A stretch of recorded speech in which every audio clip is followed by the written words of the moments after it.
people enjoy feeding waterfowl, but the effects of this seemingly generous act can be harmful. What most people don't realize is that the artificial feeding is detrimental to the environment in many significant ways, including contributing to an increase in swimmer's itch.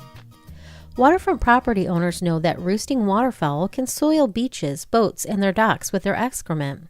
This excrement also contributes significantly to water pollution in the form of fecal coli bacteria. Where waterfowl congregate to feed, E. coli counts can swell to levels that make water unsuitable for swimming. Did you know that one duck can excrete nearly 1 pound of phosphorus each year? That much phosphorus can stimulate 500 pounds of weed and algae growth. Feeding a large number of waterfowl can contribute hundreds of pounds of phosphorus per year to a lake and cause excessive weed and algae growth. In addition, many kinds of waterfowl are involved in the life cycle of the organisms that cause swimmer's itch. By creating unnatural concentrations of waterfowl through feeding, you may contribute to the swimmer's itch outbreaks. Swimmer's itch is a skin irritation that is caused by certain flatworms. The parasitic life cycle of a flatworm is quite complex and involves 2 very specific hosts, typically a snail and a waterfowl. The larval stage of a flatworm is called mericida, and its first host is a snail. It leaves the snail host as a cercaria.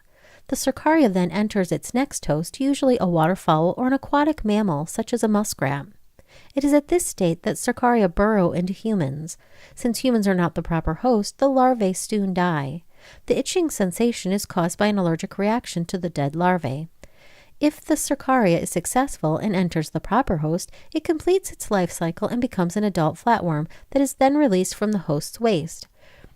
The adult flatworm mate and lay eggs, and the life cycle begins again. Swimmer's itch, although extremely annoying and uncomfortable, is not a communicable or fatal condition. Over-the-counter drugs are available to reduce the symptoms of swimmer's itch. Antihistamines can be used to help relieve the itching, while topical steroid creams may help to reduce the swelling. Before taking any of these drugs, however, please consult your physician or dermatologist for advice. By refraining from feeding the waterfowl and maintaining a healthy greenbelt along your shoreline to prevent waterfowl from congregating on your property, you can highly reduce your chances of getting swimmer's itch and improve the water quality of your lake. Shading of nearshore areas as a result of a shoreline greenbelt will also help reduce the amount of bottom-dwelling algae growth, which is a primary food source for the type of snails that are commonly host to cercaria. It may be hard to imagine that a handful of bread or a stray French fry could contribute to such an array of problems for our lakes, but it can. You can make a positive impact by not feeding the waterfowl. In addition, you can prevent waterfowl from congregating on your shoreline property and protect the lake's ecosystem by maintaining a healthy greenbelt consisting of a variety of native plants along your shoreline. For further information about swimmer's itch or how to create a greenbelt for your shoreline property, visit our website at www.watershedcouncil.org. Tip of the Mitt Watershed Council: protecting what you love.